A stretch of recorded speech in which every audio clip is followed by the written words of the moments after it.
시드기야 왕은 사람을 보내어서 예언자 예레미야를 주님의 성전 셋째 문 어기로 데려왔다. 그리고 왕은 예레미야에게 말하였다. 내가 그대에게 한 가지를 묻겠으니 아무것도 나에게 숨기지 마시오. 그러자 예레미야가 시드기야에게 대답하였다. 제가 만일 숨김없이 말씀드린다면 임금님께서는 저를 죽이실 것입니다. 또 제가 임금님께 말씀을 드려도 임금님께서는 저의 말을 들어주시지 않을 것입니다. 시드기야 왕은 예레미야에게 이렇게 은밀히 맹세하였다. 우리에게 목숨을 주신 주님의 살아계심을 두고 맹세하오.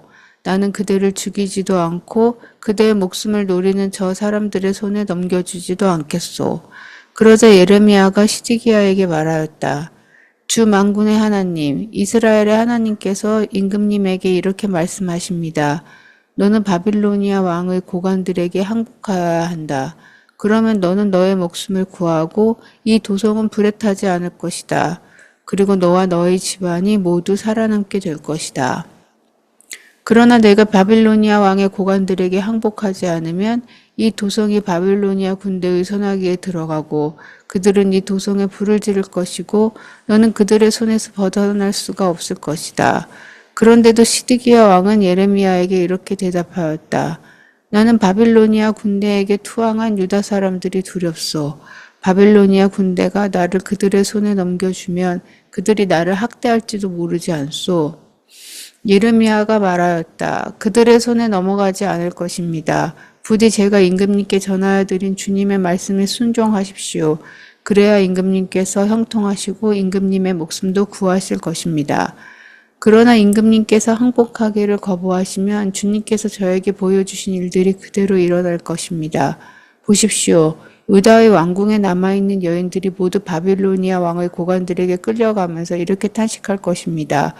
믿던 도끼에 발찍혔다. 친구들이 너를 속이고 멋대로 하다가 내가 진창에 빠지니 너를 버리고 떠났다. 임금님의 모든 아내와 자녀들도 바빌로니아 군대에 끌려갈 것이고 임금님께서도 그들의 손에서 벗어나지 못하고 바빌로니아 왕의 손에 붙잡히실 것입니다. 그리고 이 도성도 불에 타버릴 것입니다. 그런데도 시드기야는 예레미야에게 이렇게 말하는 것이었다. 이런 이야기를 아무에게도 발설하지 마시오. 그렇지 않으면 그대는 목숨을 부지하지 못할 것이오. 나하고 이야기했다는 것을 고관들이 알면 그들이 그대에게 와서 나하고 무슨 말을 하였으며 또 내가 무슨 말을 하였는지 자기들에게 사실대로 말하라고 할 것이오. 그들이 그대를 죽이지 않겠다고 하면서 아무것도 숨기지 말고 말하라고 할 것이오. 그러면 그대는 그대가 요나단의 집으로 돌아가면 죽게 될 터이니 그곳으로 돌려보내지 말아 달라고 임금님에게 간청하였다고만 대답하시오. 과연 고관들이 모두 예레미야에게 와서 물어보았다. 그때 예레미야는 왕이 자기에게 명령한 그 말대로만 그들에게 대답하였다. 그 이야기의 내용은 전혀 탄론하지 않았고 대신들은 예레미야에게 더 이상 할 말이 없었다. 이렇게 해서 예레미야는 예루살렘이 함락되는 날까지 근위대 뜰 안에 머물러 있게 되었다. 오늘 설교 본문이 길지요. 그런데 오늘 설교 본문 말씀은 오늘 하고자 하는 설교의 결론에 해당되는 그런 말씀입니다. 우리가 성경 공부를 했기 때문에 가능한 그런 설교인 것 같습니다. 보통 설교를 하면은 그 본문에 대한 어떤 설명을 하는 것이 보통인데, 그래서 좀 길게 일어난 사건들, 이야기들, 또 그러한 것에 숨겨진 하나님의 뜻 같은 것을 발견하기가, 살펴보기가 쉽지 않은데, 저는 그래도 함께 성경 공부를 해서 오늘 본문 말씀이 긴 이야기의 끝이라는 그런 내용에 대해서 충분히 이해할 수 있을 거라고 생각을 합니다. 산업 재해 사례를 분석해서 만들어진 하인리 법칙이라는 것이 있습니다. 1대 29대 300의 법칙이라고도 하는데요. 통계 법칙이고 심리학에서도 많이 언급되는 그런 법칙입니다. 이것은 어떤 대형 사고가 발생하기 전에 경미한 사고가 29건, 그러니까 그 대형 사고 전에 경미한 사고가 29건, 또 사고로 이어지지는 않았지만 같은 원인으로 발생한 어떤 징후가 300건이 발생한다는 그런 법칙입니다. 여기에서 숫자 자체가 그렇게 중요한 것은 아닙니다. 이 법칙의 핵심은 뭐냐면은 대부분의 참사는 징후를 보이고 그래서 예방할 수 있다라는 그러한 그 뜻이 이 법칙이 말하고자 하는 중요한 내용입니다. 시드기야 왕의 경우도 마찬가지입니다. 그의 결정으로 남유다는 사실은 최악의 상황을 모면할 수 있었습니다.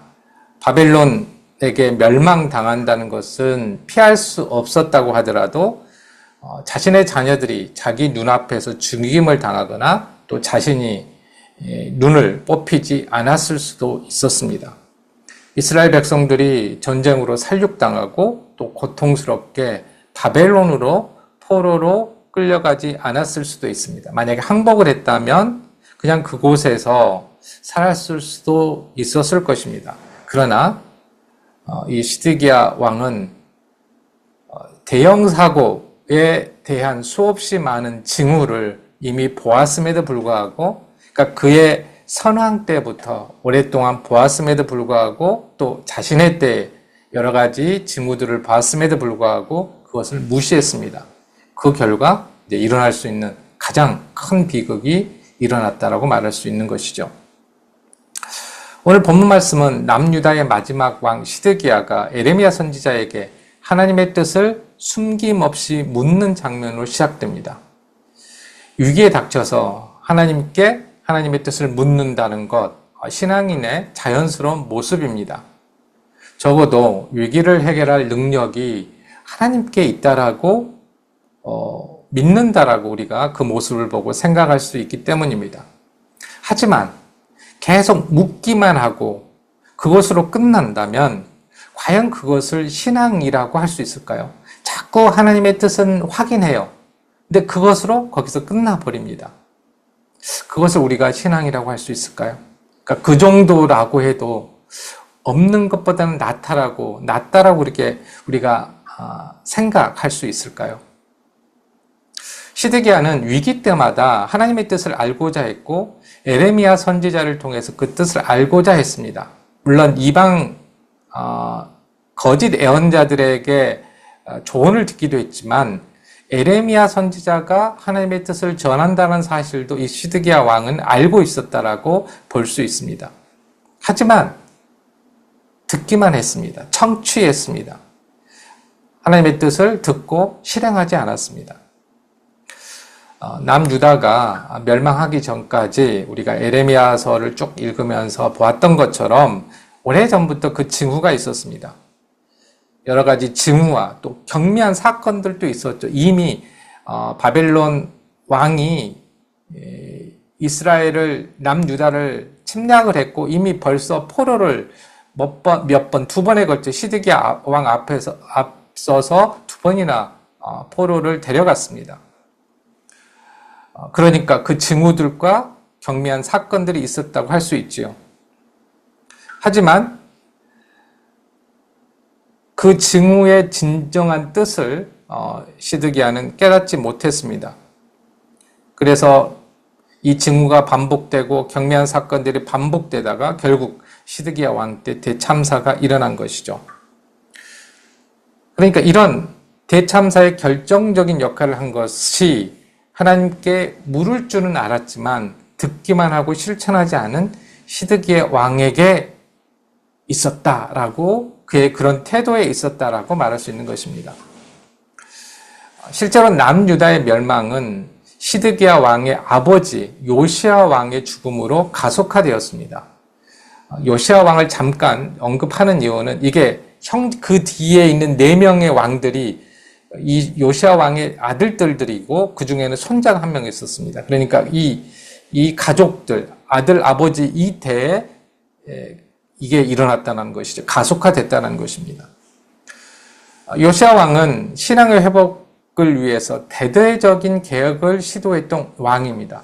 역대상 35장 18절을 보면요. 예언자 사무엘 이후로 이스라엘 안에서 이처럼 유월절을 지킨 애가 없다라고 이렇게 기록하고 있습니다. 그러니까 이스라엘에게 있어서 가장 큰 명절은 유월절입니다. 이거는 시내산에서 하나님께서 주신 율법에 정해져 있었던 것이죠. 그런데 사무엘 이후라고 하면은 이제 이스라엘 국가가 통일 왕국이 세워졌던 때부터 시작합니다. 사울왕, 다윗왕, 그 다음에 솔로몬 왕, 그 다음에 나라가 두 나라로 분열되고 그 이후로 거의 북이스라엘은 이미 멸망한 때이고 남유다만 남아 있었던 그때까지 실상은 유월절이 제대로 지켜지지 않았다라는 것입니다. 그러니까 이스라엘 왕들 중에서 이 유월절을 가장 하나님께서 기뻐하시는 모습으로 지켰던 처음이자 마지막 왕이 이 요시아 왕이라는 것이죠. 이만큼 빛나는 업적을 신앙적인 차원에서 빛나는 업적을 세웠습니다. 개혁에 있어서 어느 정도 성공했다라고 볼 수 있지요. 그럼에도 불구하고 요시아 왕이 전사를 하게 되는데요. 그의 어떠한 이 마지막을 이렇게 보게 되면은 하나님의 뜻이 어디에 있는지 우리가 다시 한번 찾아볼 수 있습니다. 그는 이제 이집트 왕이 바벨론을 새롭게 이제 바벨론이 큰 나라가 되기 위해서 아시리아를 계속 압박하고 있을 때 아시리아를 도와주기 위해서 이 남유다를 거쳐서 지금 바벨론 쪽으로 가려고 하고 있을 때 이 이집트 왕 느고를 대적하기 위해서 전쟁에 나가게 됩니다. 그런데 이집트 왕 느고가 내가 아시리아를 돕는 것은 하나님의 뜻이다. 그러니 나에게 맞서서 전쟁하지 말아라. 이렇게 이야기를 했음에도 불구하고 시드기야 왕은 몰래 변장을 하고 이 전투에 참여했다가 전사를 하게 됩니다. 그러니까 하나님의 뜻을 거스르면 이전에 어떠한 성과를 거두었다고 할지라도 예외는 없습니다. 그러니까 하나님께서 이거를 벌을 내리셨다라고 볼 수도 있지만 다른 한편으로는 자신이 한 행위에 대한 벌을 받게 된 것이죠. 그렇게 이 위대한 개혁가는 허무하게 죽음을 맞게 됩니다. 그런데 그의 죽음은 단순히 개인의 죽음으로 끝나지 않게 됐다는 것이죠. 남유다의 운명에 큰 영향을 끼쳤습니다. 왜냐하면 그의 뒤를 이은 그의 자녀들 그리고 손자는 그만큼 하나님에 대한 신앙을 가지고 뭔가 우상을 몰아내고 하나님을 바로 믿으려고 하는 그런 왕들이 없었기 때문입니다. 그럼에도 불구하고 하나님께서는 그의 자녀들을 통해서 이스라엘을 다시 회복시키려고 하십니다. 그 자녀들, 그 다음에 한 명의 손자가 있는데요. 왕의 이름은 여호아스, 여호야김, 그리고 마지막이 시드기야입니다. 이들은 전부 다 이집트 왕에 의해서 혹은 바벨론 왕에 의해서 원래 이름이 바뀌게 돼요. 근데 이 바뀐 이름이 이방인 왕이 바꿨다기에는 너무나도 뭔가 하나님의 뜻이 이름 안에는 담겨져 있습니다. 의도적으로 이 에레미야서 기자가 이 이름들을 바뀐 이름을 그래서 기록하지 않았나 그렇게 생각이 됩니다. 요시아 왕이 죽자 이제 먼저 두 번째 아들이 왕이 됩니다. 그의 이름은 여호아하스인데요. 뜻이 뭐냐면 하나님께서 붙드셨다입니다. 바꿔진 이름이거든요. 근데 그 뜻이 하나님께서 붙드셨다입니다. 그는 3개월 통치했습니다. 그의 뒤를 이어서 첫째 아들 엘리야김이 왕이 됩니다.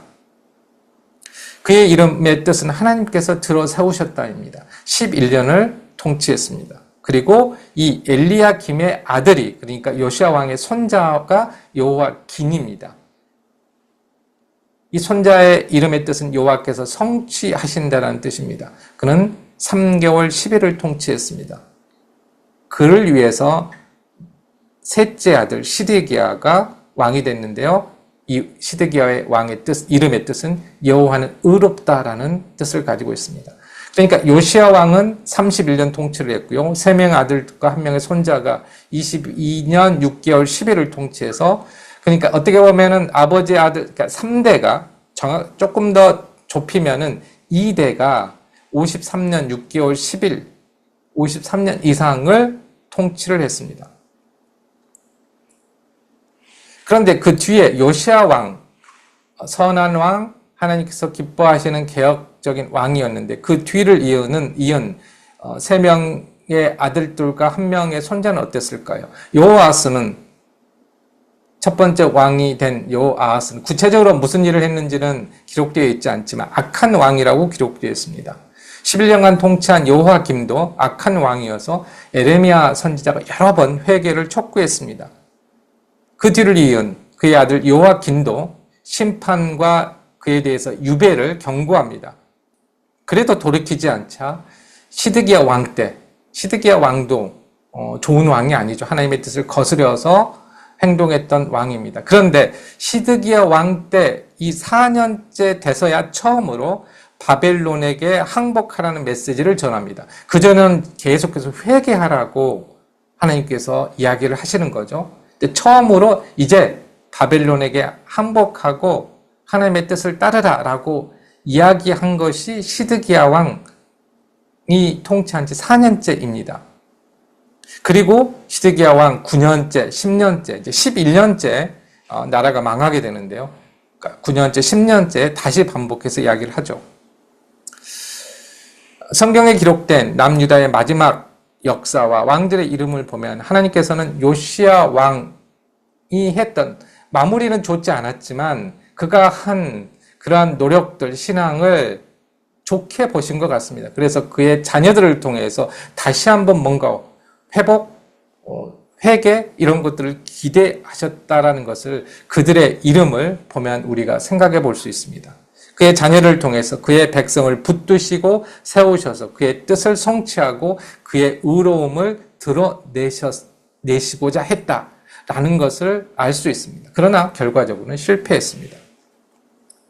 그런데 오늘 본문에서 마주하게 되는 이 시드기야 왕은 요시야 이후에 3명의 왕들과는 조금 구별되는 모습이 있습니다. 3명의 앞선 왕들은 아예 하나님의 뜻을 묻지도 않았습니다. 그리고 실제로 에레미야의 예언을 또 그가 전하는 메시지를 무시했고 또 에레미야에 대해서 적대적이었습니다. 그런데 시드기야는 이에 반해서 하나님의 뜻을 물었고 에레미야에게 그래도 호의적이었습니다. 나라가 망했다면 앞선 왕들에게서 망한 것이 물론 포로로 끌려가고 그런 일이 있었습니다만은 망하게 되는 것이 더 적절했던 것 같습니다. 왜냐하면 시드기야 왕은 적어도 하나님의 뜻이 무엇인지를 알려고 노력을 했기 때문입니다. 그런데 바로 여기에 시드기야 왕의 치명적인 문제가 있었습니다. 우리는 하나님의 뜻을 묻는 것이, 그러니까 시드기야도 아마 그렇게 생각했을 수도 있습니다. 하나님의 뜻을 묻는 것이 아예 묻지 않은 것보다 더 신앙적인 모습이라고 생각했을 수도 있습니다. 요즘도 오늘날에도 그렇게 많은 사람들이 생각하죠. 하지만 그가 묻기만 하고 실천하지 않은 행동을 반복할 때마다 그것은 대참사가 일어날 징후와 또 그것들이 일어날 경미한 사건들이 일어났습니다. 에레미야서를 보면요, 이 시드기야 왕은 에레미야에게 4번에 걸쳐서 도움을 요청합니다. 성경에 이제 기록된 것만 보면 4번입니다. 처음 2번은 대리인을 보내서 도움을 요청합니다. 그리고 다음 두 번은 직접 에레미야를 자신에게 불러서 요청을 합니다. 에레미야 선지자는 시드기야 왕이 된 지 4년째 되는 해에 바벨론 왕의 멍에를 메고 그와 그의 백성을 섬기라는 말을 이제 처음으로 했습니다. 그런데 같은 해에 에레미야 선포에 대해서 반대한 거짓 예언자가 한 명 등장합니다. 그의 이름은 하나냐라고 하는데요. 아니다. 바벨론은 곧 망할 것이다. 바벨론의 남유다는 그래서 바벨론의 멍에는 곧 깨질 것이고 2년 안에 바벨론으로 끌려간 기물과 포로들이 돌아올 것이라고 예언을 합니다. 이에 대해서 에레미야는 하나냐가 거짓 예언을 말했고 그가 그해 죽을 것이라고 예언을 하지요. 에레미야의 예언대로 하나냐는 그해 7째 달에 죽었습니다. 그리고 2년이 지났는데도 포로로 돌아오지 않습니다. 시드기야는 적어도 이 사건을 통해서 에레미야가 참된 예언자라는 사실을 알았을 것이고 그가 참된 예언을 하고 있다는 사실을 깨달았을 것입니다. 하지만 위기가 본격적으로 느껴지기 전까지 결코 에레미야를 찾아서 도움을 청하지 않습니다. 첫 번째 도움과 기도 요청은 에레미야 선지자가 바벨론을 섬기는 것이 하나님의 뜻이라고 선포한 지 5년 이후입니다. 그 사이 시드기야는 에레미야가 전한 하나님의 뜻과 정반대로 바벨론에 저항했습니다. 그 결과 바벨론 군대가 예루살렘 성을 포위하게 되었죠. 그게 이제 시드기야 왕 9년째입니다. 그러자 그가 그때서야 자신의 부하와 제사장을 보내서 하나님께서 기적을 베풀어서 느부갓네살 왕이 물러나게 해달라고 그런 기도를 부탁합니다. 하지만 에레미야 선지자는 예루살렘이 망할 것이고 멸망할 것이고 하나님께서 직접 이스라엘을 공격하시겠다는 분노의 말씀을 전하십니다. 그런데 하나님께서 이 기도를 에레미야 선지자가 기도를 했을 것 같지는 않습니다. 하지만 정치적인 사회적인 상황은 이 시드기야 왕이 원했던 대로 이렇게 바뀌게 됩니다. 예루살렘을 포위했던 바벨론 군대가 이제 이집트 군대가 이렇게 아시리아로 가기 위해서 치고 올라왔던 출정했다는 소식을 듣고 잠시 예루살렘을 포위했던 그 포위를 풀고 물러납니다. 이때 잠시 이제 예루살렘이 잠시 평화를 누리게 되지요. 그래서 에레미야 선지자도 자유롭게 백성들 사이에서 돌아다닐 수 있었습니다. 그런데 시드기야 왕은 이 시기에도 평화의 시기에도 뭔가가 두려워서인지 고위 관리와 제사장을 보내서 자신을 도와서 하나님께 기도해 달라고 요청합니다. 뭔가 불안감이 그의 마음에 가득했던 것이죠. 그러니까 정치적 상황으로 보면은 포위를 당하고 있을 때나 잠시 물러났을 때나 상관없이 그의 마음은 이미 걱정과 두려움이 휩싸여 있었다는 것입니다. 이것이 바로 두 번째 요청입니다. 평화 시기에 에레미야를 찾아와서 도와달라고 했던 것이 두 번째 요청입니다. 하지만 에레미야 선지자는 일관되게 파라오의 군대는 이집트로 돌아가고 바빌론 군대가 예루살렘을 파괴할 것이고 점령할 것이라고 말합니다. 이런 에레미야의 말을 고관들은 좋아할 리가 없죠. 그래서 에레미야를 이 고관들은 서기관 요나단 관저에 있는 지하 감옥에 가둡니다. 그런데 이 지하 감옥에 있었을 때 이곳은 예레미야서를 보면 굉장히 힘들었던 것 같습니다. 왕에게 절대 이곳으로 다시 보내지 말라고 요청할 정도에 있으니까 힘들었던 곳입니다. 그런데 예레미야가 이곳에 있었을 때 다시 왕궁으로 데려와서 비밀리에 묻습니다. 이것이 세 번째 도움 요청 사건입니다. 이때 시드기야가 묻습니다. 주님께서 무슨 말씀을 하신 것이 없습니까? 예레미야는 다시 바벨론 손에 들어갈 것이라고 말을 하지요. 예레미야 선지자는 변함없이 바벨론의 공격과 예루살렘이 멸망할 것이라고 선포합니다. 왜냐하면 이 말을 듣고 이때까지만 하더라도 시드기야 왕과 이스라엘 고관들이 회개하기를 바랬기 때문입니다. 아마 이때라도 회개했으면 하나님께서는 멸망당하는 것은 어쩔 수 없었겠지만 처참한 최후를 맞지 않게 하셨을 수도 있을 것입니다. 그러나 고관들은 회개하는 대신에 왕을 찾아와서 예레미야의 사형을 주장합니다. 예레미야가 군인들과 백성들의 사기를 떨어뜨리고 백성의 평화를 구하지 않고 재앙을 재촉했다라고 주장을 하죠. 그러자 시드기야 왕은 그렇게 예레미야를 불러가지고 힘들 때마다 도와달라고 했는데 고관들에게 이 예레미야를 내줍니다. 그래서 고관들은 왕자 말기야의 집에 있는 웅덩이에 예레미야를 버려버리죠. 그런데 생각하지도 못하게 이디오피아 출신 환관인 에벳멜렉의 도움으로 이 물 웅덩이에서 빠져나와서 다시 군이대 뜰에서 지내게 됩니다. 원래는 이번 주에 이 에벳멜렉에 대한 설교를 하려고 했는데 미뤘습니다. 다음 주로. 그래서 오늘 그리고 이 시드기야 왕에 대한 설교를 하고 있기 때문에 다음 주에 이 에벳멜렉에 대한 설교는 하겠습니다.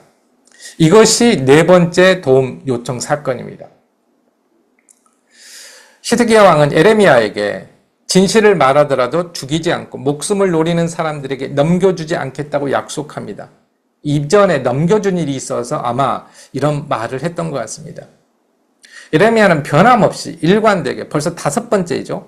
바벨론에 항복하는 것이 하나님의 뜻이라고 말합니다. 항복하지 않으면 왕과 예루살렘 성이 멸망한다고 말합니다.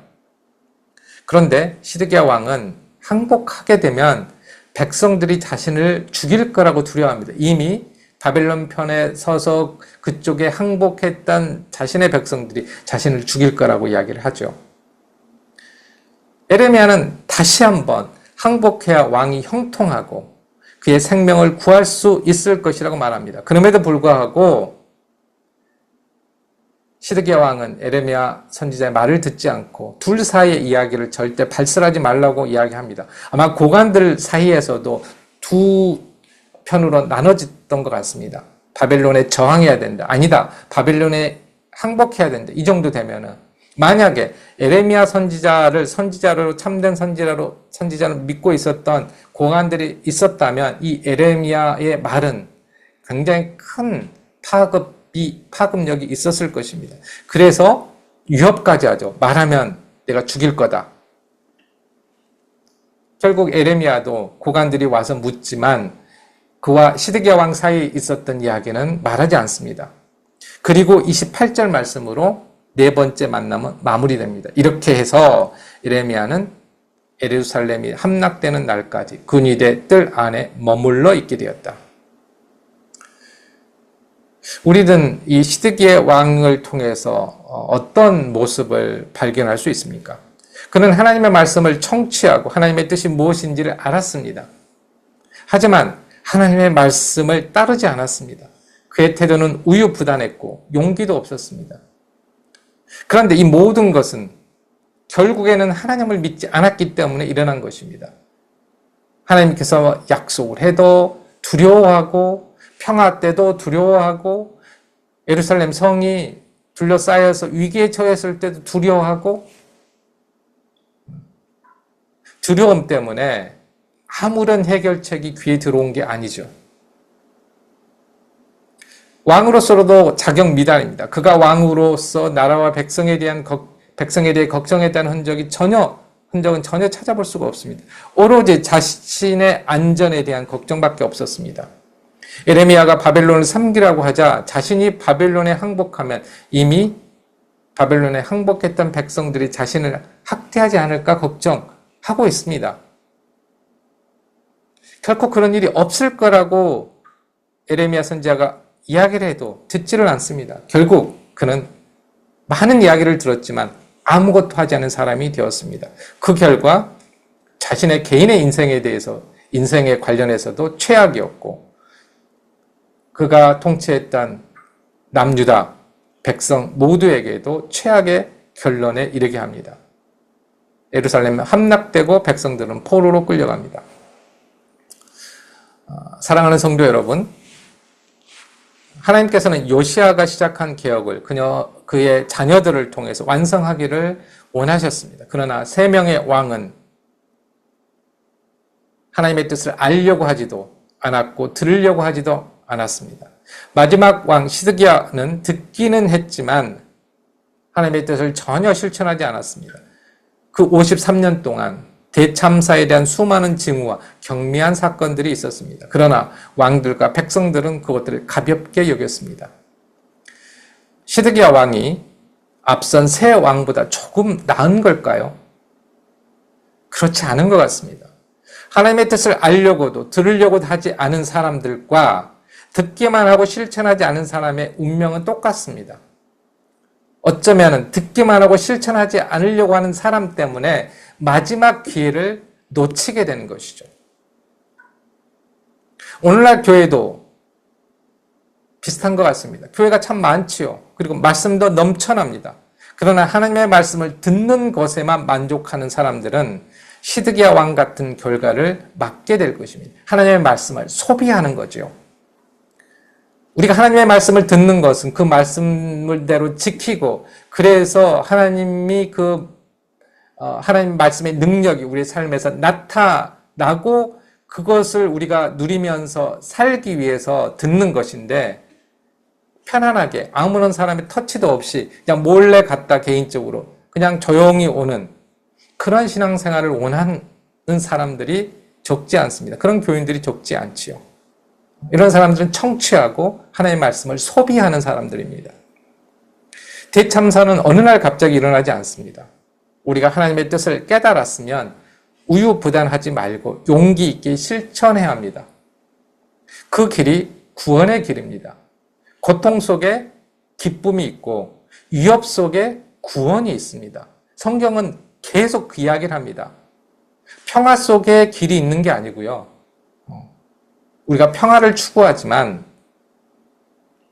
그렇기 때문에 우리는 하나님의 말씀에 하나님의 뜻이라고 확신한다면 그 뜻대로 용기 있게 선택해야 합니다. 그래야지 개인을 위해서도 공동체를 위해서도 대참사를 막을 수 있습니다. 이것이 시드기야 왕, 하나님의 말씀을 잘 듣기는 했지만 실천하지 않은 마지막 왕의 이야기가 우리에게 주시는 하나님의 메시지가 아닌가 생각이 됩니다. 하나님의 뜻을 알기 위해서 애쓰고, 그리고 알았으면 작은 것이라도 실천할 수 있는, 그래서 보이지 않는 그 길을 걸어가고 보이지 않는 그 구원에 이를 수 있는 오그리교회 성도님 되시기를 주님의 이름으로 축복합니다. 아멘.